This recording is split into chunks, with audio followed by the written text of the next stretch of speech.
रोशनी सिंह के साथ, और आइए देखते हैं प्रमुख खबरें।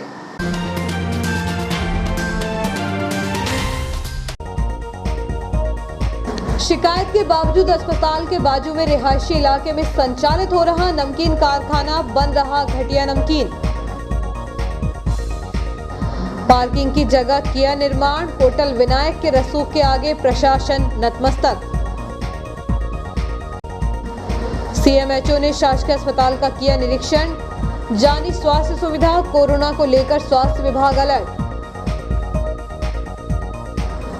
कपड़ा व्यापारी महासंघ ने प्रधानमंत्री के नाम एसडीएम को ज्ञापन सौंपते हुए टैक्स को यथावत रखने की मांग। फॉर्च्यून सिटी कॉलोनी की सुरक्षा में अज्ञात चोर लगा रहे सेंध, बीती रात 2 सूने आवासों में फिर हुई लाखों की चोरी। और डीसीबी बैंक पर सोना नीलामी का लगाया आरोप, हितग्राही ने पुलिस अधीक्षक से की शिकायत। अब खबरें विस्तार से।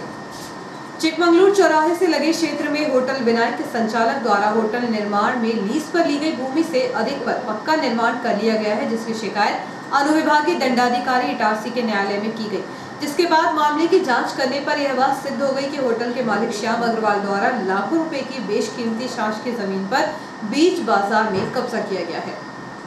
शहर में सरकारी जमीनों पर कब्जे के मामले में तो आए दिनों सामने आते रहते हैं, लेकिन शहर के बीच बाजार या यूं कहें कि शहर के हृदय स्थल चिकमंगलूर चौराहे से लगे क्षेत्र में होटल विनायक के संचालक श्याम अग्रवाल द्वारा होटल निर्माण में लीज पर ली गई भूमि से अधिक पर पक्का निर्माण कर लिया गया है, जिसकी शिकायत लक्कड़गंज निवासी रमेश अग्रवाल द्वारा अनुविभागीय दंडाधिकारी इटारसी के न्यायालय में की गई, जिसके बाद मामले की जांच करने पर यह बात सिद्ध हो गई कि होटल विनायक के मालिक श्याम अग्रवाल द्वारा लाखों रुपए की बेशकीमती शासकीय जमीन पर बीच बाजार में कब्जा किया गया है, जिससे यह बात साबित होती है कि लगभग 19/14 अर्थात 266 वर्ग फीट भूमि जिसका उपयोग पार्किंग के लिए होना था, उस जगह पर अवैधानिक रूप से होटल का निर्माण कर लिया गया। हालांकि मामला सामने आने के बाद अनुविभागीय दंडाधिकारी द्वारा 9 दिसंबर को आदेश जारी कर होटल संचालक श्याम अग्रवाल को 7 दिनों में किए गए बेवजह अतिक्रमण को हटा लेने के आदेश दिए गए। बावजूद इसके समय सीमा निकलने के बाद भी शासकीय जमीन पर कब्जा करने वाले होटल संचालक ने अभी तक अपना कब्जा शासकीय भूमि से नहीं हटाया है। इससे ऐसा प्रतीत होता है कि होटल संचालक के रसूख के आगे प्रशासन बोनस साबित हो रहा है। अनुविभागीय अधिकारी राजस्व न्यायालय द्वारा नजुल भूमि के एक अतिक्रमण के प्रकरण में चिकमंगलूर चौराहे के पास स्थित होटल विनायक के मालिक श्याम अग्रवाल के विरुद्ध अतिक्रमण कर पक्का निर्माण किया जाना सिद्ध पाया है। यह निर्माण व्यावसायिक प्रयोजन हेतु लीज पर दी गई भूमि के अतिरिक्त उत्तर एवं दक्षिण दिशा में होटल के बाहर 2-2 फीट का छज्जा निकालकर 3 मंजिल होटल का निर्माण कर लिया गया है। जो छज्जे की भूमि निकाली गई है उस पर ऊपर व नीचे पक्की दीवार निर्माण कर अतिक्रमण सिद्ध पाया गया।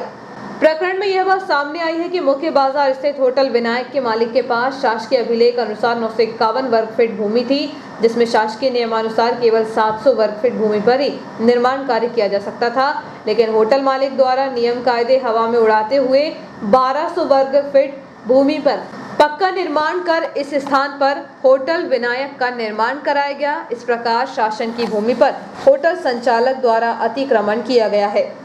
इस मामले में शिकायतकर्ता रमेश अग्रवाल का कहना है कि पंक्तिरा होटल के पीछे मेरी 10 फीट चौड़ा प्लॉट है, बगल में विनायक होटल के मालिक द्वारा मेरी भूमि पर कब्जा कर होटल बनाया गया एवं पीछे भी जगह बढ़ा ली गई है, जिसको लेकर मैंने कई बार एसडीएम एवं पुलिस थाने में शिकायत की। इस मामले में स्वयं विनायक होटल के मालिक द्वारा राजस्व न्यायालय में गए थे, जहां हमारे पक्ष में फैसला हुआ है। होटल विनायक का प्लॉट 14/67 फीट है, जबकि वर्तमान में 14.5/74 फीट पर होटल बना हुआ है। विनायक और हमारे बीच में ये विनायक होटल वाले गैलरी विनायक होटल से लगी जो हमारी जगह थी 10 फुट की, उसको अपना बता रहे थे। उसमें जो दीवार थी बीच में हमारी, उसको भी अपना बता रहे थे और हमें तंग कर रहे थे। और उनके फुट जो है 950 फुट खरीदा था, टोटल 14/67 खरीदा था और 14.5/74 पे 74 पे उनका अभी कंस्ट्रक्शन है, जिससे उन्होंने आगे भी बढ़ा लिया और पीछे गली में भी बढ़ा लिया। पीछे गली में बढ़ाने से पीछे साफ़ सफाई वाले नहीं जा पाते और आगे बढ़ाने से उनके होटल की जितनी भी पार्किंग है वो गली में हो जाती है। तो गली जो सकड़ी है, जैसा रोड सामने का सकड़ा है, उससे मतलब जगह आवागमन में जनसाधारण को तकलीफ होती है। एसडीएम कोर्ट में कई बार शिकायत करते रहे, काफ़ी लंबे टाइम से शिकायत करते रहे। अंत में विनायक होटल वालों ने ही हमारे ऊपर केस चलाया और केस चला के खुद ही फंस गए। सीमांकन में ये क्लियर हो गया था कि ना तो उनकी गली है, ना जिस पे हमें दीवार नहीं तोड़ना है वो दीवार उनकी है, ना पीछे उन्होंने जो बन 4 फुट पीछे बढ़ा लिया है और 4 फुट आगे बढ़ा लिया। सूरजगंज में जयसवानी हॉस्पिटल से लगे हुए साईनाथ नमकीन फैक्ट्री में घटिया सामग्री का उपयोग कर नमकीन बनाने की शिकायत के बाद जिला खाद्य अधिकारी एवं तहसीलदार सहित अन्य प्रशासनिक टीम ने साईनाथ नमकीन फैक्ट्री में पहुंचकर छापामार कार्रवाई की। इस दौरान वहां से नमकीन, बेसन, तेल और मसालों के सैंपल एकत्र किए गए हैं। उक्त सैंपल को जाँच के लिए भोपाल के लैब में भेजा गया है। मिलावटखोरों पर कार्रवाई शुरू होने के साथ ही उस पर आनन फानन में लीपापोती भी कर दी जाती है। ऐसा ही एक मामला सूरजगंज में जयसवानी हॉस्पिटल से लगे हुए साईनाथ नमकीन फैक्ट्री का सामने आया है। यहां शिकायत के बाद जिला खाद्य अधिकारी एवं तहसीलदार सहित अन्य प्रशासनिक टीम ने साईनाथ नमकीन फैक्ट्री में पहुंचकर छापा मारते हुए वहां से नमकीन, बेसन, तेल और मसालों के सैंपल एकत्र किए और इन सैंपल के जाँच के लिए भोपाल के लैब में भेजा गया। हालांकि सूत्र इस बात की पुष्टि करते हैं प्रति सैंपल 25,000 रुपये की रिश्वत देकर पास कराए जाते हैं। अब देखना यह है कि क्या इस मामले में भी 25,000 प्रति सैंपल काम आएंगे या अमानक और घटिया खाद्य सामग्री बेचकर लोगों के जीवन से खिलवाड़ करने वालों के खिलाफ ईमानदार जांचकर्ता अधिकारी मामला दर्ज कराएंगे। खास बात यह है कि यह नमकीन कारखाना सूरजगंज के रिहायशी इलाके में संचालित हो रहा है, जो लोगों के लिए जानलेवा साबित हो रहा है। हालांकि प्रशासनिक अधिकारियों को जानकारी होने के बावजूद मोटी मलाई मिल जाने के कारण संबंधित अधिकारी आंखों पर पट्टी बांधकर बैठे हुए हैं। अगर इक्का दुक्का कार्रवाई मिलावटखोरों पर प्रशासनिक टीम कर भी देती है तो वही टीम उक्त मिलावटखोर को अपनी जेबें गर्म करके बचने और बचाने का रास्ता भी बता देते हैं। हालांकि पूर्व में भी साईनाथ नमकीन फैक्ट्री पर शिकायतों के चलते सैंपल उठाने एवं कारखाना सील करने जैसी कार्रवाई भी हो चुकी है। बावजूद इसके अपने पैसों के दम पर एवं संबंधित अधिकारियों से मिली भगत के कारण यह नमकीन फैक्ट्री संचालक प्रशासन को कुछ भी नहीं समझता है। सूत्रों की माने तो जब भी इस फैक्ट्री संचालक के खिलाफ कोई कार्रवाई होती है तो फैक्ट्री संचालक अशोक लालवानी अपने आप को अंतर्राष्ट्रीय लॉयंस क्लब का पदाधिकारी बताकर अधिकारियों के सामने अपना रसूख दिखाने का प्रयास करता है, जिसके चलते अनेक बार उक्त अधिकारी भी खामोश से हो जाते हैं। ऐसे में अंतर्राष्ट्रीय सामाजिक संस्था की बदनामी तो होती ही है, लेकिन यह अपने मंसूबों में भी कामयाब हो जाते हैं। सूरजगंज चौराहे पर स्थित साईनाथ नमकीन फैक्ट्री में लगभग 1.5 वर्ष पूर्व तत्कालीन जिला खाद्य सुरक्षा अधिकारी शिवराज पावक द्वारा गंभीर शिकायतों के बाद जांच उपरांत फैक्ट्री को सील कर दिया गया था। मामले की गूंज तत्कालीन कलेक्टर तक पहुंची थी, जिसके चलते यह नमकीन फैक्ट्री लगभग 15 दिनों तक सील हुई थी। लेकिन पूर्व अधिकारियों की मिलीभगत के चलते उक्त साईनाथ नमकीन फैक्ट्री की सील खोल दी गई थी। इस दौरान भी भारी लेन देन के चर्चे लोगों की जुबान पर फर्राटे भर रहे थे। इधर इस संबंध में कनिष्ठ खाद्य आपूर्ति अधिकारी पुष्पराज पाटिल का कहना है कि शिकायत मिली थी कि नमकीन फैक्ट्री संचालक द्वारा घटिया सामग्री का उपयोग कर नमकीन बनाई जा रही है एवं घर में फैक्ट्री चल रही है। शिकायत मिलने पर खाद्य एवं औषधि विभाग की टीम द्वारा जांच की गई। जांच के दौरान लगभग नमकीन, बेसन और तेल के सैंपल लेकर जांच के लिए भेजा गया है। वहीं उसकी घर के प्लॉट की जांच की गई तो वह कमर्शियल पाया गया है। सीएमएचओ ने शासकीय अस्पताल पहुंचकर यहां की व्यवस्थाओं का जायजा लिया। इसके बाद उन्होंने फ्रेंड्स स्कूल परिसर में वैक्सीनेशन सेंटर का भी निरीक्षण किया। कोरोना की संभावनाओं को लेकर स्वास्थ्य विभाग अलर्ट है। इसी के चलते सीएमएचओ प्रदीप मोजेस सोमवार को डॉक्टर श्याम प्रसाद मुखर्जी शासकीय अस्पताल पहुंचे, जहां पर उन्होंने अस्पताल के भर्ती वार्डों का निरीक्षण कर मरीजों से उपचार संबंधित जानकारी ली। हालांकि मरीजों ने कहा कि अस्पताल में बेहतर उपचार मिल रहा है। इसके बाद उन्होंने ऑक्सीजन प्लांट एवं अन्य व्यवस्थाओं का भी जायजा लिया।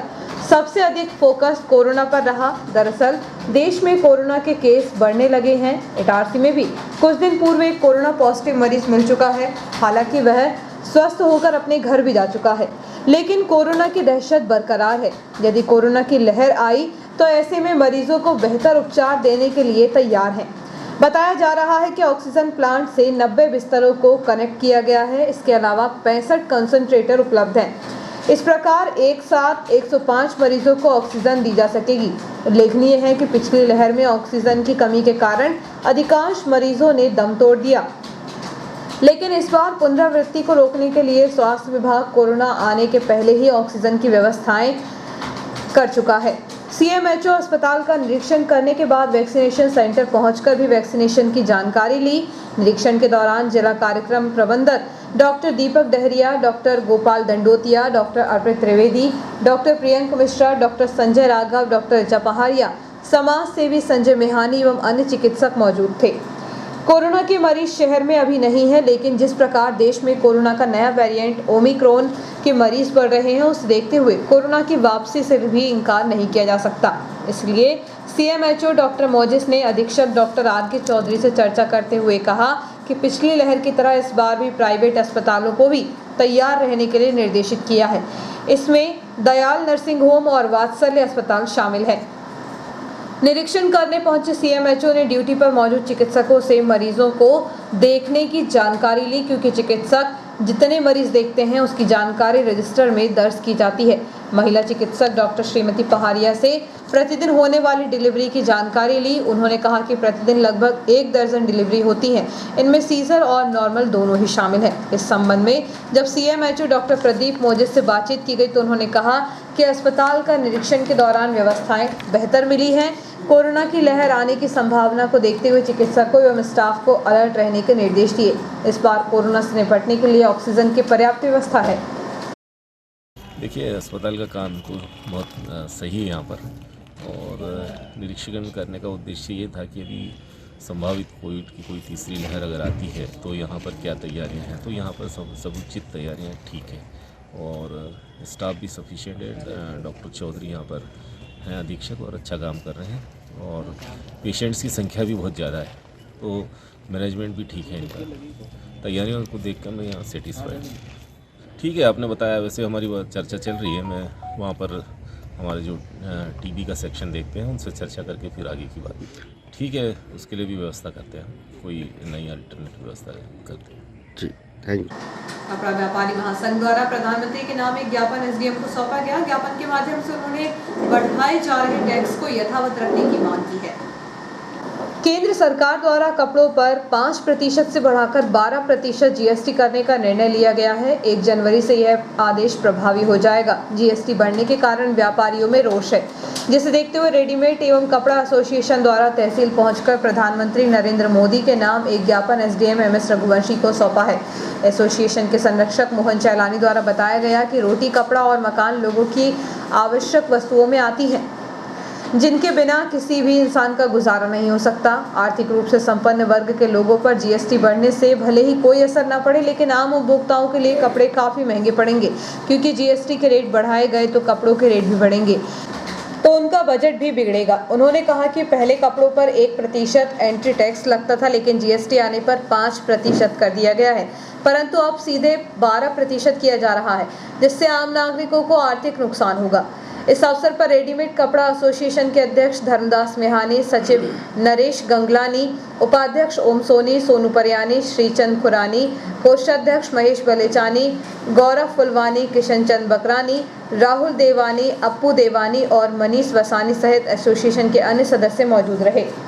केंद्र सरकार द्वारा कपड़े एवं रेडीमेड कपड़े पर 5% टैक्स को बढ़ाकर 12% करने का निर्णय लिया गया है, विचार रखा गया है, अभी निर्णय नहीं लिया गया है। तो हम लोग इसका विरोध करने के लिए आज यह ज्ञापन देने के लिए यहाँ पर आए हैं। हम लोगों का एक आग्रह है सरकार से कि कपड़े पर 5% भी बहुत ज़्यादा टैक्स है, क्योंकि इसके रोलिंग काफ़ी ज़्यादा है। सरकार को इससे 5% से काफ़ी अधिक आय प्राप्त हो रही है, उसको 12% अगर कर दिया जाएगा तो यह जनता के हित में नहीं होगा, क्योंकि जो भी टैक्स है वो जनता से ही दिया जाता है। अतः हम उनसे निवेदन कर रहे हैं आए हैं कि इसको यथावत रखा जाए, जिससे आगे के लिए 5% ही रहे। जिला न्यायाधीश आलोक अवस्थी सोमवार को इटारसी पहुंचे, जहां अभिभाषक कक्ष में न्यायालय परिवार की ओर से न्यायाधीश संजय पांडे, वरिष्ठ अधिवक्ता अशोक शर्मा एवं संघ की तरफ से अध्यक्ष संतोष गुरयानी ने बुके देकर कोरोना गाइडलाइन का पालन करते हुए उनका स्वागत किया। इस अवसर पर श्री अवस्थी ने अपने उद्बोधन में अभिभाषक संघ की सराहना कर परिसर में चल रहे नवीन बिल्डिंग निर्माण कार्य का जायजा लिया और अतिशीघ्र कार्य योजना अंतर्गत निर्माण हेतु पत्राचार कर कार्य प्रारंभ होने के संबंध में सदस्यों को अवगत कराया। अल्प प्रवास पर आए अवस्थी का स्वागत संघ के अध्यक्ष संतोष गुरयानी, सचिव पारस जैन, कोषाध्यक्ष राजेंद्र मालवीय, वरिष्ठ अधिवक्ता अरविंद गोयल, राकेश उपाध्याय, राजेंद्र मालवीय, अजय चौधरी, राजेश नामदेव, श्रीमती नीना शुक्ला, गजेंद्र नागे, राजेंद्र ठाकुर, भूपेश साहू, बलदेव सोलंकी, रघुराज बघेल, प्रमेंद्र सिंह राजपूत, गजेंद्र सिंह राजपूत, राकेश रायसा, अबरार शेख, रवि सावतकर, दिलीप चौरे, राम नरेश चिमानिया सहित अन्य अधिवक्ताओं ने किया। जिला न्यायाधीश आलोक अवस्थी सोमवार को इटारसी पहुंचे थे, जहां अभिभाषक कक्ष में न्यायालय परिवार की ओर से न्यायाधीश संजय पांडे, वरिष्ठ अधिवक्ता अशोक शर्मा एवं संघ की तरफ से अध्यक्ष संतोष गुरयानी ने बुके देकर कोरोना गाइडलाइन का पालन करते हुए उनका स्वागत किया। आजादी का अमृत महोत्सव पर भारतीय डाक विभाग द्वारा आयोजित विद्यालय स्तर में पोस्ट कार्ड लेखन की गतिविधि का आयोजन genius planet senior secondary school द्वारा सोमवार को आयोजित किया गया। आजादी का अमृत महोत्सव पर भारतीय डाक विभाग द्वारा आयोजित विद्यालय स्तर पर पोस्ट कार्ड लेखन की गतिविधि का आयोजन genius planet senior secondary school द्वारा सोमवार को आयोजित किया गया, जिसके अंतर्गत विद्यार्थियों द्वारा देश के प्रधानमंत्री के नाम पोस्ट कार्ड के माध्यम से अपने विचारों को व्यक्त किया गया। गतिविधि में विद्यालय का कक्षा 7 से 11वीं तक के 130 विद्यार्थियों द्वारा प्रतिभागिता की गई। विद्यालय स्तर पर चयन समिति के द्वारा 10 पोस्ट कार्ड का चयन सुंदर लेखनी एवं विषय पर केंद्रित कार्ड को चयनित किया गया। इन चयनित 10 पोस्ट कार्ड को केंद्रीय माध्यमिक शिक्षा बोर्ड नई दिल्ली की वेबसाइट पर अपलोड किया गया एवं सभी पोस्ट कार्ड को पोस्ट ऑफिस के माध्यम से पीएमओ को भेजे गए हैं। गांधी मैदान पर सर्व ब्राह्मण समाज एवं आचार्य चाणक्य सर्वधर्म सद्भाव समिति का क्रिकेट टूर्नामेंट प्रारंभ हुआ। टूर्नामेंट का पहला मैच युवा मांझी समाज एवं कुचबंदिया समाज केसीसी 11 के बीच खेला गया। गांधी मैदान पर सर्व ब्राह्मण समाज एवं आचार्य चाणक्य सर्वधर्म सद्भाव समिति का क्रिकेट टूर्नामेंट प्रारंभ हुआ। टूर्नामेंट का पहला मैच युवा मांझी समाज एवं कुचबंदिया समाज केसीसी 11 के बीच खेला गया। केसीसी ने पहले बल्लेबाजी करते हुए 99 रनों का लक्ष्य रखा। युवांस की टीम 6 विकेट पर 87 रन बनाकर सिमट गई। इस तरह केसीसी 11 12 रनों से विजेता रही। टीम के बल्लेबाज सुमित 14 गेंद पर 41 रन बनाकर मैन ऑफ द मैच बने। युवांस के रोहित ने आकर्षक कैच लिया। दूसरा मैच बिरसा मुंडा 11 एवं रॉयल राजपूत क्लब के बीच हुआ। राजपूत टीम ने बल्लेबाजी कर 7 विकेट पर 80 रन बना लिए। बिरसा मुंडा टीम 3 विकेट खोकर मात्र 64 रन ही बना सकी। टीम के शिवम ने 3 विकेट लपके। राजपूत टीम के शुभम ने 16 गेंद पर 29 एवं राहुल सोलंकी ने 17 गेंद पर 31 रन बनाकर टीम की जीत सुनिश्चित की। शानदार स्कोर और 2 ओवर में 13 रन पर 2 विकेट लेने वाले Shubham man of the match रहे।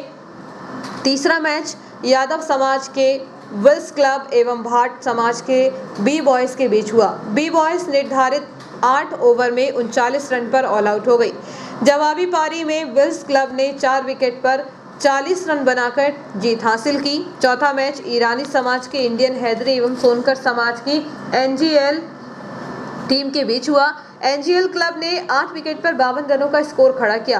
प्रतिद्वंदी टीम 30 रनों पर ऑल आउट हो गई। इस तरह एनजीएल क्लब 22 रन से विजेता रही। टीम के रॉकी सोनकर ने 2 ओवर में मात्र 2 रन बनाकर 4 विकेट लेकर मैन ऑफ द मैच का खिताब हासिल किया। पांचवा मैच बंसकार बंधु एवं साहू समाज माकरमा क्लब के बीच हुआ। 4 विकेट खोकर बंसकार टीम ने 80 रन के बड़े स्कोर से मैच अपने नाम कर लिया। कर्मा टीम 8 विकेट पर मात्र 35 रन ही बना सकी। बंसकार क्लब के विवेक खरे 13 बॉल पर 34 रन एवं 3 ओवर में 5 रन देकर 3 विकेट लेकर मैन ऑफ द मैच बने। बंसकार टीम ने सोमवार को 4 विकेट खोकर टूर्नामेंट के सर्वाधिक 115 रनों का स्कोर खड़ा किया। सोमवार को सीएमओ हेमेश्वरी पटले, अधिवक्ता रमेश के साहू, वरिष्ठ पत्रकार प्रमोद पगारे, अनिल मिश्रा, गिडियन अल्फ्रेड, राजा ओझा, अनिल राठी, रज्जन दीक्षित ने खिलाड़ियों से परिचय प्राप्त किया। सर्वब्राह्मण समाज जिला अध्यक्ष जितेंद्र ओझा, सर्वधर्म समिति अध्यक्ष सुनील पाठक, आयोजन समिति अध्यक्ष कुलभूषण मिश्रा, सुनील वाजपेयी, राकेश दुबे, आलोक गिरोटिया, अशोक शर्मा, प्रकाश दुबे, विकास दुबे आदि खेल देखने पर मौजूद रहे। अभिभाषक संघ के अध्यक्ष संतोष गुरयानी के नेतृत्व में संघ के सदस्यों ने मध्य प्रदेश उच्च न्यायालय के मुख्य न्यायाधीश के नाम पर एक ज्ञापन तृतीय अपर जिला न्यायाधीश को सौंपा है। अभिभाषक संघ के अध्यक्ष संतोष गुरयानी के नेतृत्व में संघ के सदस्यों ने मध्य प्रदेश उच्च न्यायालय के मुख्य न्यायाधीश के नाम ज्ञापन तृतीय अपर जिला न्यायाधीश के माध्यम से सौंपते हुए कहा कि वर्तमान में न्यायालयों में बार और बेंच के मध्य गरिमा को विरुद्ध हो रहे आचरण से वह दुखी है। यदि इसी तरह बार और बेंच के मध्य विवाद होते रहे तो निश्चित ही न्यायपालिका की गरिमा प्रभावित होगी। इसलिए अभिभाषक संघ इटारसी ने मुख्य न्यायाधीश से पूरे मामले में यथाशीघ्र यथासंभव हस्तक्षेप करने की मांग करते हुए कहा कि जल्द ही वातावरण को दूषित होने से बचाया जाए और अधिवक्ताओं का मान सम्मान बना रहे। इस अवसर पर संघ के अध्यक्ष संतोष गुरयानी, सचिव पारस जैन, कोषाध्यक्ष राजेंद्र मालवीय, वरिष्ठ अधिवक्ता अरविंद गोयल, राकेश उपाध्याय, राजेंद्र मालवीय, अजय चौधरी, राजेश नामदेव, श्रीमती नीना शुक्ला, गजेंद्र नागे, राजेंद्र ठाकुर, भूपेश साहू, बलदेव सोलंकी, रघुराज बघेल, प्रमेंद्र सिंह राजपूत, गजेंद्र सिंह राजपूत, राकेश रायसा, जयप्रकाश शुक्ला, संजय गुप्ता, दीपक जैन, दीपक तिवारी, पंकज पटेल, शशि शुक्ला, आर.के. केवट, राम नरेश चिमानिया, दिलीप चौरे, अबरार शेख, रवि सावतकर सहित अन्य अधिवक्ता उपस्थित थे। वक्त एक छोटे से ब्रेक का, बने रहिए जियो हैदरी न्यूज के साथ।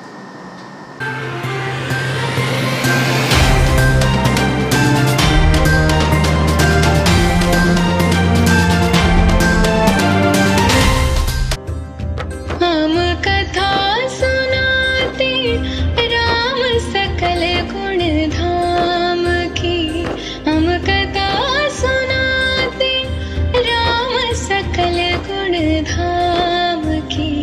ये रामायण है पुण्य कथा श्री राम की, ये रामायण है पुण्य कथा श्री राम की।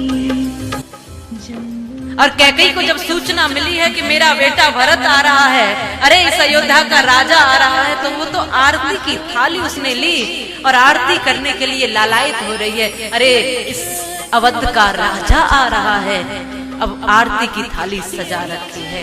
जैसे ही भरत आए, बेटा तू आ गया, बैठ मैं तेरी आरती करती हूँ, अब तो तेरा जीवन ही बदल गया। वो कहता है माँ पहले मुझे बता के हो क्या रहा है। ऐसा हुआ क्या है कि अयोध्या में कोई किसी से बात ही नहीं करता, किसी से कुछ पूछो तो कोई बताता ही नहीं है, कोई मुख से कुछ बोलता ही नहीं है। सब ऐसा दिखता है जैसे शुभ अयोध्या में कुछ बचा ही नहीं है। क्या हुआ है माँ? अरे कुछ नहीं बेटा, तुम तो बैठो यहाँ, मैं तुम्हें बताती हूँ। और हंस करके प्रसन्न होकर के कैकेयी कहती है पुत्र देखो आज मैंने ऐसा कुछ मांग लिया है तुम्हारे पिता से कि तुम्हारे जीवन को धन्य कर देगा। अरे माँ क्या हुआ है? बेटा तुम अब इस अयोध्या के राजा बन गए। मैंने तुम्हारे पिता से तो वरदान मांग लिए थे। धर्म यज्ञ का शुभ फल पाया, नृपगर्भ में 4 कुम्हारा, रघुकुल दीप जगत आधारा, चारों व्रतों की शुभ नाम।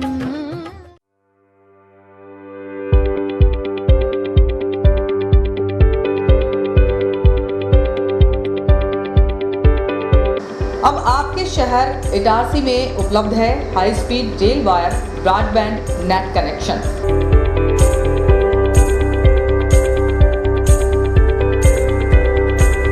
बेहतर सर्विस के साथ आज ही रेल वायर ब्रॉडबैंड कनेक्शन प्राप्त करने के लिए अपने नज़दीकी हेटवे केबल ऑपरेटर से संपर्क करें।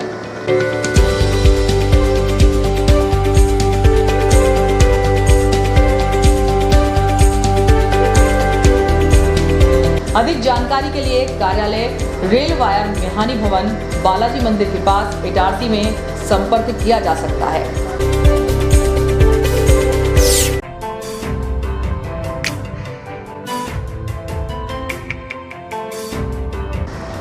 Balaji traders and supplier, cement, गिट्टी, रेत, लोहा, ईंट के थोक एवं फुटकर विक्रेता। हमारे यहाँ भवन निर्माण से संबंधित सभी सामग्रियों का विक्रय किया जाता है एवं सभी कंपनियों के सामान उपलब्ध हैं। यहाँ पर बारदाने भी बेचे जाते हैं। हमारे यहाँ 4 व्हीलर वाहन भी एसी, नॉन एसी उपलब्ध हैं। ट्रैक्टर ट्रॉली भी किराए पर दिए जाते हैं। हमारा पता है कृषि उपज मंडी के पास national highway Kheda Itarsi. Proprietor Rajendra Chaure, Raju भाई। Mobile number 70473 34491 7400567111। अल्ट्राटेक सीमेंट के लिए संपर्क करें Patel sales agency, new market, near by SBI bank, old Itarsi. Hemant Kumar Patel. Mobile number 9827330002।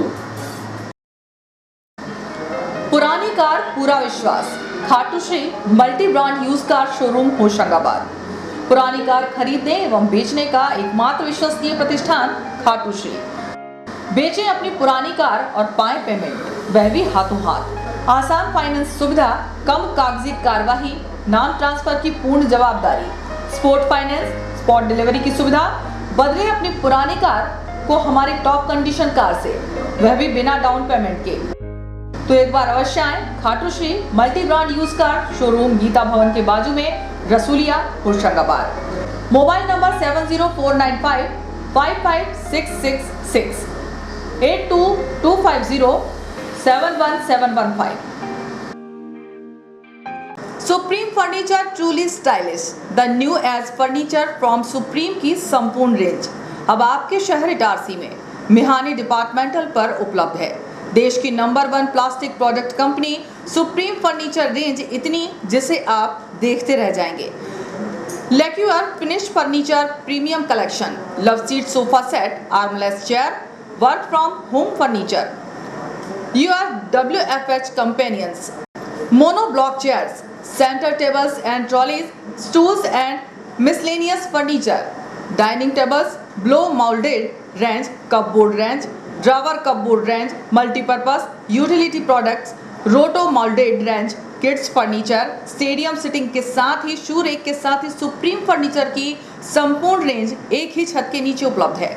मिहानी departmental stores, Shiva complex, Bharat talkies road, Itarsi. Mobile number 9425039782। Mihani departmental stores, Mihani furniture showroom. हमारे शोरूम पर सभी प्रकार के वुडन, स्टील, फाइबर फर्नीचर उपलब्ध हैं।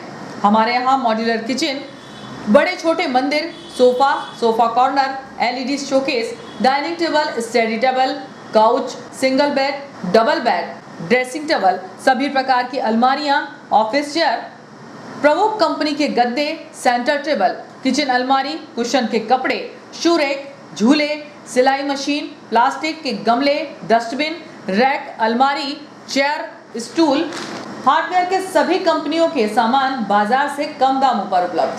हमारे पास ब्लैक कोबरा की प्लाई, सनमाइका तथा अच्छी कंपनियों की सनमाइका एवं प्लाई उपलब्ध है।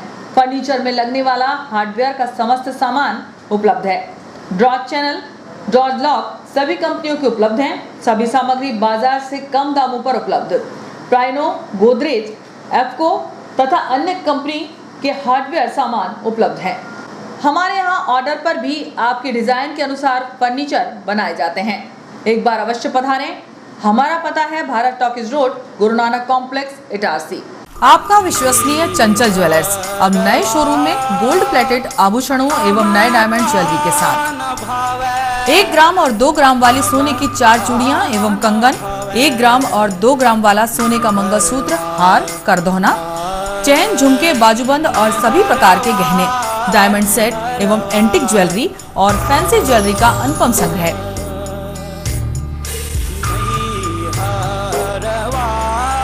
दुल्हन सेट किराए पर उपलब्ध है। 1 ग्राम और 2 ग्राम की हर खरीदी पर निश्चित उपहार पाएं। 1 ग्राम ज्वेलरी मात्र 2000 रुपए में, 2 ग्राम ज्वेलरी मात्र 4000 रुपए में, 3 ग्राम ज्वेलरी मात्र 6000 रुपए में, 4 ग्राम ज्वेलरी 8000 रुपए में, 5 ग्राम ज्वेलरी मात्र 10000 रुपए में। हमारा नवीन पता है चंचल jewellers, Guru Nanak complex, Bharat talkies road, Itarsi. Mobile 09893054377। अब साधारण पानी और आम वाटर फिल्टर से अपने स्वास्थ्य को खतरे में न डालें। फ्रेस्को इंट्रोड्यूस करते हैं लेटेस्ट टेक्नोलॉजी पर आधारित क्लीन, क्लियर और pure water solution RO. Reverse osmosis water treatment system, साधारण और यूवी वाटर प्यूरिफायर केवल पानी को पार्टली ही क्लीन कर पाते हैं, जबकि आरओ रिवर्स ऑस्मोसिस एक जटिल बायोलॉजी प्रक्रिया है जो देती है clean and safe drinking water, जो हैवी सॉल्ट और हानिकारक मिनरल्स को दूर कर पानी का स्वाद बढ़ाते हैं। हाई ब्लड प्रेशर, किडनी में स्टोन, डाइजेशन और गैस्ट्रिक प्रॉब्लम को दूर रखती है। बोरवेल के पानी और साधारण जल प्रदाय के पानी को प्रोसेस कर प्योर क्वालिटी ड्रिंकिंग वाटर बनाती है। इनमें किसी तरह का कोई केमिकल उपयोग नहीं होता। तो अब जल ही जीवन नहीं बल्कि प्योर क्लीन वाटर है तो जीवन है। अधिक जानकारी के लिए संपर्क करें Rajat Mishra, centre point sales, authorised service centre, 9 convent school road, near HP gas agency, Itarsi, 07572404747। ज्यादा बचपन से ही हमें ज्यादा कैसे मिले, इसे जांचने और परखने की समझ होती है, और इसी जांच और परख से हमें मिलता है फायदा। ज्यादा स्टोरेज का फायदा, ज्यादा कन्वीनियंस का फायदा, ज्यादा कंफर्ट का फायदा, ज्यादा स्पेस का फायदा, ज्यादा माइलेज का फायदा। अब तक 10 लाख से भी ज्यादा परिवारों ने ये सारे फायदे पाए हैं। तो आइए आप ही जांचिए, परखिए और फायदा पाइए। TVS जुपिटर, ज्यादा का फायदा। तो आज ही विजिट करें ताज TVS शोरूम, नागपुर रोड, पुरानी इटारसी। फोन नंबर 266282 और मोबाइल नंबर 80691399213 और दूसरा मोबाइल नंबर 9425039583।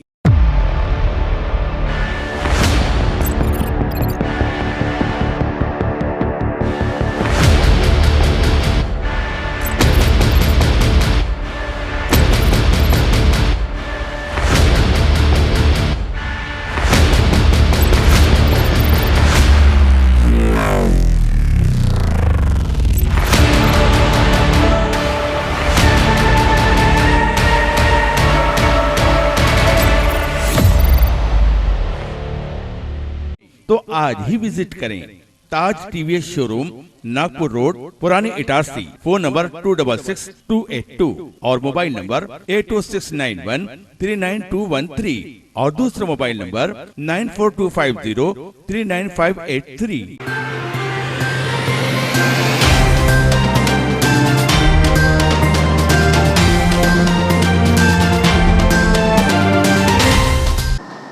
के बाद समाचारों में आपका पुनः स्वागत है।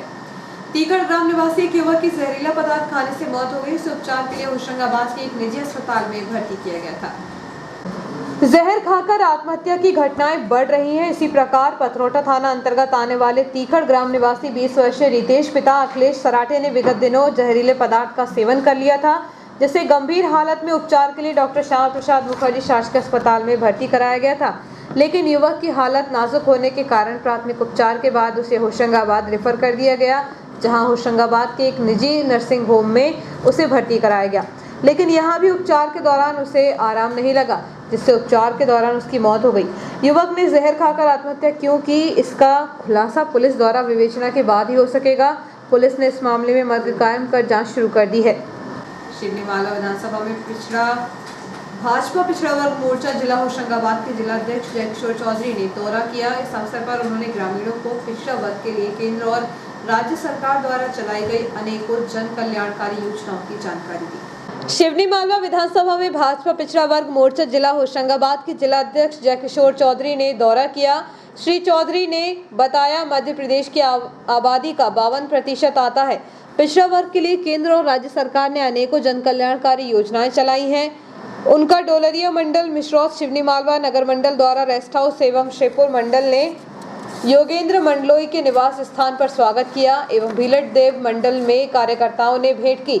इस दौरान प्रदेश कार्य समिति सदस्य पिछड़ा वर्ग मोर्चा पिपरिया, पूर्व नगर पालिका अध्यक्ष राजेश जायसवाल, भाजपा जिला मीडिया प्रभारी अमित महाला, जिला महामंत्री रामजीवन साध, जिला कार्यालय प्रभारी संजय रायकवाड़, जिला मंत्री ओम राय, बसंत चौहान, अशोक मालवीय, नितिन यादव, राजेश मांझी आदि उपस्थित रहे। वरिष्ठ नागरिक मंच की मासिक बैठक गोटी धर्मशाला के कक्ष में संपन्न हुई, जिसमें सदस्यों ने जनहित के समसामयिक मुद्दों पर चर्चा कर सर्वसहमति से निर्णय लिया। बैठक की जानकारी देते हुए राजकुमार दुबे ने बताया कि कामनी शुक्ला के निधन से रिक्त हुए उपाध्यक्ष पद पर सर्वसहमति से डॉक्टर के.एस. उत्पल को मनोनीत कर बधाई दी गई। इसके साथ ही एस्ट्रो टर्फ बिछाने के लिए खेल मंत्री के नाम का ज्ञापन एसडीएम कार्यालय में देने पर सहमति बनी। पर्यटन के लिए आवली घाट, मढ़ई अथवा तवानगर में से किसी एक स्थान पर भ्रमण पर चलने पर सहमति बनी। मंच का स्थापना दिवस नव वर्ष 1 जनवरी 2022 को एक्सप्रेस 11 के सभागार में आयोजित करने पर सहमति बनी। बैठक को NP Chimaniya, Usha Chimaniya, doctor Gyanendra Pande, doctor KS. Utpal, Ashok Saxena, Surendra Tomar, Vijay Mandloi, Ghanshyam Das Mittal ने संबोधित किया। बैठक के अंत में हेलीकॉप्टर क्रैश में काल कलवित हुए सेना के सर्वोच्च अधिकारी बीपी रावत दंपत्ति एवं अन्य 12 सैन्य अधिकारियों के निधन पर श्रद्धांजलि अर्पित की गई। विद्युत वितरण कंपनी द्वारा रखरखाव कार्य के चलते मंगलवार को गांधीनगर फीडर और न्यास कॉलोनी फीडर अलग अलग समय पर बंद रहेंगे। इस दौरान उक्त क्षेत्रों की बिजली सप्लाई बाधित रहेगी। मध्य प्रदेश मध्य क्षेत्र विद्युत वितरण कंपनी के द्वारा 21 दिसंबर को शहर के गांधीनगर क्षेत्र में स्थित 11 केवी फीडर को बंद रखा जाएगा, जिसके चलते इस क्षेत्र में सुबह 10 बजे से 1 बजे तक विद्युत प्रदाय बंद रहेगा। वहीं स्थानीय न्यास कॉलोनी क्षेत्र में दोपहर के समय 11 केवी फीडर बंद रखा जाएगा, जिसके कारण 2 बजे से 5 बजे तक विद्युत प्रदाय बंद रहेगा। विद्युत वितरण कंपनी के शहर प्रबंधक डेलन पटेल ने बताया कि गांधीनगर क्षेत्र में आने वाले पंजाबी मोहल्ला, इंगलचाल, बालाजी मंदिर, देशबंधुपुरा, जीन मोहल्ला, बजरंगपुरा में बिजली बंद रहेगी। वहीं न्यास कॉलोनी क्षेत्र में आने वाले Kaveri state, VIP state, Vishnunagar, नई गरीबी लाइन, न्यास कॉलोनी और दुबे हॉस्पिटल के पास का एरिया में बिजली बंद रहेगी। शहरी एवं देहात थाना क्षेत्र में लंबे समय से सूने आवासों में अज्ञात चोर की सक्रियता बढ़ती ही जा रही है। बीती रात करीब 4 माह से निश्चित समय अंतराल से शहरी एवं ग्रामीण क्षेत्रों में सूने आवासों को ही अज्ञात चोरों ने निशाना बनाते हुए जेवरात एवं नकदी पर हाथ साफ कर चुके हैं। इतना ही नहीं, यह सिलसिला अभी तक थमा नहीं है। हाल ही में शहर से सटे सोना सावरी ग्राम में स्थित साई फॉर्च्यून सिटी में एक बार फिर अज्ञात चोरों ने 2 सूने आवासों में धावा बोल दिया। आवासों से सोने चांदी के जेवरात और नकदी पर हाथ साफ कर दिया है। सोने आवास में हुई चोरी की घटना 18 दिसंबर की दरमियानी रात की बताई जा रही है। साई फॉर्च्यून सिटी में स्थित सुनीता पवन मढ़ैया के मकान नंबर 183 में 18 दिसंबर की रात में अज्ञात चोरों ने मुख्य दरवाजे का ताला एवं कुंदा तोड़कर करीब 1 लाख के सोने चांदी के जेवरात एवं लगभग 25,000 रुपए की नकदी चोरी कर ले गए। हालांकि सूचना मिलने के बाद पुलिस टीम द्वारा उस मकान में पहुंचकर जांच की गई है। वहीं मकान मालिक के द्वारा लिखित शिकायत सिटी थाने में की गई। अभी इस घटना में चोरी के एफआईआर दर्ज नहीं हो सकी। चोरी की घटना की जानकारी देते हुए मकान मालिक सुनीता पवन मलैया ने बताया कि वह समीपस्थ ग्राम तारारोड़ा स्कूल में शिक्षिका हैं। न्यास कॉलोनी में उनके ससुर का निधन होने की वजह से सपरिवार न्यास कॉलोनी में थे। उसी दौरान सूने आवास में मौका पाकर अज्ञात चोरों ने हथौड़ी से दरवाजे का कुंदा तोड़कर एवं ताला तोड़कर सोने चांदी के करीब 1 लाख के जेवरात एवं लगभग 25,000 रुपए नकदी पर हाथ साफ कर दिया। इस कॉलोनी में एक और अन्य सूने आवास में अभी अज्ञात चोरों ने चोरी करके ले गए हैं। सूत्रों से मिली जानकारी के अनुसार बसंत जोशी के मकान नंबर 211 में भी अज्ञात चोरों ने चोरी की है।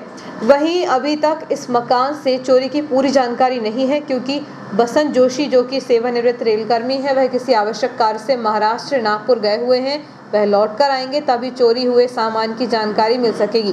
वर्तमान में तेज ठंड का मौसम है, वहीं चोरों के भी हौसले बुलंद है, क्योंकि फॉर्च्यून सिटी में ही बीते 4 माह में करीब आधे दर्जन चोरी की घटनाएं हो चुकी हैं और सभी सूने आवासों में ही चोरों ने चोरी की है। इस संबंध में साई फॉर्च्यून सिटी कॉलोनी समिति के अध्यक्ष श्री बत्रा ने बताया कि यहाँ रहने वाले लोगों के द्वारा मासिक शुल्क नहीं दिया जा रहा है।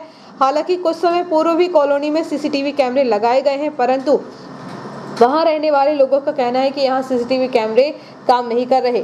कॉलोनी क्षेत्र में सूने आवासों में बढ़ रही चोरी की वारदातों को लेकर कॉलोनी वासी भी चिंता में हैं। फेज 2 में साई फॉर्च्यून सिटी में मेरे खुद के भी मकान हैं, मैं डेली संपर्क में बना रहता हूँ, समिति का अध्यक्ष भी हूँ। सुरक्षा व्यवस्था में अभी इसके पहले जो चोरी हुई हैं तो उसमें हम लोगों ने कैमरे लगवाए हैं ऑलरेडी। उस चोरी के बाद से कैमरे लगे हुए हैं जो सुचारू रूप से चालू हैं। और तकलीफ़ क्या है कि कॉलोनी के कुछ लोग जो हैं मेंटेनेंस नहीं दे रहे, इसलिए हमको सारी तकलीफ़ों भोगनी पड़ रही है। नहीं तो सिक्योरिटी गार्ड भी हम रखने को तैयार हैं, ऐसी कोई हमारी तरफ से दिक्कत नहीं है। हो गई थी, गाड़ियों पे उन्हें स्टिकर लगा दिए गए थे और एंट्री करे बिना आते नहीं थे। ये बात सही बोल रहे हैं आप कि मेन द्वार पे ही टाइट अगर पोजीशन होती है, मगर यहाँ चारों तरफ तो खुला है, कोई भी आदमी कहीं से भी आ जाता है। बिल्डर ने हमको बुलाया है, 12:30 बजे हमारी मीटिंग रखी गई है, जिसके लिए मनवारे जी और हम आए हैं। हमारे सचिव महोदय भी साथ में हैं, मैं भी हूँ। और आप सबके सहयोग से पूरी कोशिश की जाएगी कि इस तरह की घटनाएं आगे ना हो और इसका सुचारू रूप से समाधान निकाला जाए। मेरा सुनीता मड़ैया, मैं साई फॉर्चून इटारसी में सोना साबरी में रहती हूँ। मैं टीचर हूँ तारा रोड़ा में। और मेरे परसों रात को चोरी हुई, 18 की रात को हुई है ये। कल हमने आके 7 बजे ये देखा, ये खुद ही आए थे ना कपड़े निकालने, आपके हस्बैंड? हाँ, ये कपड़े के लिए कल पूजन का सामान भी लेना है और आज हमारे क्या पिंडदान की पूजन हो रही है ससुर जी की। अच्छा, ससुर जी शांत हो गए? हाँ, मेरे ससुर शांत हो तो गए थे। आप लोग कहाँ न्यास गए? मैं न्यास में ही रहूँ, 10 तारीख से मैं न्यास में ही हूँ। अच्छा। उसके बाद ये आए कपड़े निकालने, तो देखा तो आगे का लॉक टूटा हुआ था, अंदर का देखा तो अंदर का भी लॉक टूटा हुआ था। अब अंदर जाके देखा तो लाइट पंखे पूरे चालू हुए थे, बेड का पूरा सामान अस्त व्यस्त था, अलमारी तोड़ के चले गए, तेल का पीपा फेंक के चले गए, किचन का पूरा अस्त व्यस्त करके गए। बाकी दिन में ये 3-4 बार आ चुके हैं। पर जिस समय हुआ उस समय सुना था वो? कम से कम 20-25 के लगभग तो मेरा नकदी चोरी हो गया है। और मेरे 2 तोले के कान के थे, कंछड़ी थी, 3-4 अंगूठी थी, इनकी जेंट्स की 1 अंगूठी हुई थी, छोटा सा मंगलसूत्र था, चेन था, लगभग वो 1 लाख के लगभग है वो। ये 5वीं-6वीं चोरी है। तो और सबका पैटर्न एक सही है, चोरी करने वाला एक ही सातिर आदमी है वो, और वो अलग से ही वो उसका तरीका जो है, जो पिछली बार चोरी करी थी उसी तरह उसने मेरे घर में भी चोरी करी है। ये चोर कॉलोनी का 1-2 ही होंगे। डीसीबी बैंक द्वारा गिरवी रखा सोना नीलाम करने की बात उपभोक्ता तक पहुंची तो उसके होश उड़ गए। उक्त मामले को लेकर उपभोक्ता ने जिला पुलिस अधीक्षक के दरवाजे पर दस्तक देते हुए बैंक के खिलाफ धोखाधड़ी की शिकायत की है। पुरानी इटारसी प्यासा नगर निवासी नवीन श्रीवास पिता सुंदरलाल श्रीवास ने पुलिस अधीक्षक से शिकायत की है कि डीसीबी बैंक में रखा सोना बिना नोटिस के नीलाम करना चाहती है, जबकि श्रीवास द्वारा ब्याज की राशि जमा की जा रही है। नवीन श्रीवास ने बताया कि सोना 60 ग्राम था, जिसे 6 अगस्त 2020 को डीसीबी बैंक की ब्रांच इटारसी में रखा गया था। मेरी सभी किश्तें नियमित थी, लेकिन कोविड लॉकडाउन पीरियड में 23,000 रुपये ड्यू हो गया था, जिसकी एक किश्त 5,000 रुपये 18 नवंबर 2021 को मेरे द्वारा डीसीबी बैंक में जमा की गई। इसके पश्चात भी बैंक ने 23 नवंबर को बिना किसी पूर्व सूचना के नीलाम कर दिया, जिससे मेरे पैतृक सोना बैंक द्वारा धोखाधड़ी कर बेच दिया गया व उसके द्वारा किस्त भी जमा करा दी गई, जिससे मुझे मानसिक आघात पहुंचा और अब बैंक द्वारा मुझ पर दबाव बनाकर मात्र 30,000 रुपये देकर केस खत्म करने का प्रयास किया जा रहा है। पीड़ित श्रीवास ने एसपी से अनुरोध किया है कि मेरा सोना बैंक में सुरक्षित रखा जाए व मेरे द्वारा किस्तें पूरे करने पर मुझे वापस दिया जाए व दोषियों पर धोखाधड़ी का प्रकरण दर्ज किया जाए। नवीन कुमार श्रीवास, श्री सुंदरलाल श्रीवास। मेरा लोन 1,77,000 डीवीसी बैंक से गोल्ड लोन लिया था। कितने समय पहले? 6/8/2020 में लिया था, जिसकी 6 माह की 6 माह किस्त भरना था, है ना। लॉकडाउन लग गया था सर। मैं मजदूरी करने वाला इंसान था जो अपने परिवार का पर्याप्त रूप से पालन पोषण करता हूँ। उसके अलावा मेरी मिसेज का भी दूसरा जो खाता था वो 2019 में रखा था गोल्ड लोन, तो उस पर मैंने 1,63,000 ले रखा था। तो नीतू श्रीवास की जो किस्त थी मैं बायदा हर समय भरता रहा, और इन्होंने मेरे अकाउंट में 23,000 साल भर का बिल निकाल दिया था, जो कि मैंने 18/11/2021 में जमा करके आया। और उसके बाद मुझे बैंक द्वारा खबर आई मोबाइल पे कि आपकी गोल्ड लोन बिक गया है, आप आके 29,000 रुपये कुछ पैसे ले जाइए। तो मैंने कहा मैंने गोल्ड लोन मेरा बिका तो आपने सूचना नहीं दी। अरे हमने सब कई बार मैसेज दिया, लेकिन मैसेज मेरे मोबाइल पे कुछ भी नहीं आया सर। उसके बाद मैं बैंक गया तो बोले आप साइन करो और ये चेक ले जाओ। जब मैंने मैनेजर से पूछा कि भाई मेरे इसमें आपने कोई जानकारी नहीं दी, अरे मैं किस्त नहीं जमा करी, जबकि मैंने 18/11 को 5,000 मेरे खाते में डाला और मेरी मिसेज किस्त में डाला, कुल अमाउंट 10,000 डाल के आया। उसके बाद भी इन्होंने नहीं बोला कि आप डिफ़ाल्ट में हो, नहीं तो मैं मेरी रकम उठा लेता सर। जब देखा कि मेरी रकम बिक गई नवीन श्रीवास के नाम से, तो मैंने नवीन श्रीवास का जो गोल्ड लोन रखा था वो उठा के मैंने फिर मणिपुरम गोल्ड में रख दी। से मैंने यही शिकायत दी कि मेरी रकम का हर्जाना दिया जाए या मेरी रकम, मेरी माँ की जो पुरानी धरोहर राशि थी वो लौटाया जाए। उसके बाद भी मेरे को अगर गोल्ड लोन की यह रकम बिकवाना होता तो मैं ये किस्त 10,000 की डालता नहीं। 6 तोला 30 पॉइंट है, वो बैंक वाले कह रहे 5.5 तोला है, 5.5 है। मेरी रसीद आप देख लीजिए और जो है वो मेरा दिलवा दीजिए, यही मैं चाहूँगा शासन से। और आइए देखते हैं प्रमुख खबरें एक बार फिर।